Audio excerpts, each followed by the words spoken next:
छत्रपुर ठारे गोटे अंतर्जातीय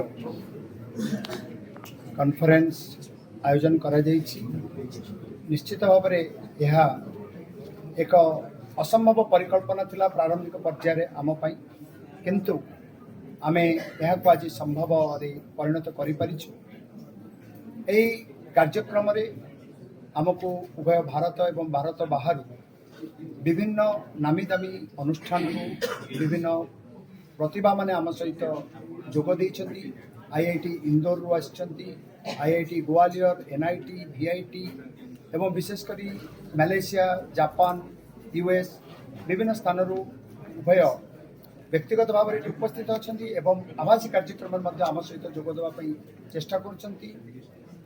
गणित विद्यार गवेषणा एवं कृत्रिम बुद्धिमत्ता निश्चित भाव में एक आसंता दिन अद्भुतपूर्व परिकल्पना एवं यही परिकल्पना जब संभव हुए ताहले निश्चित भाव में मनुष्यर जनजीवन में यार प्रभाव बहुत भाव में पड़ो।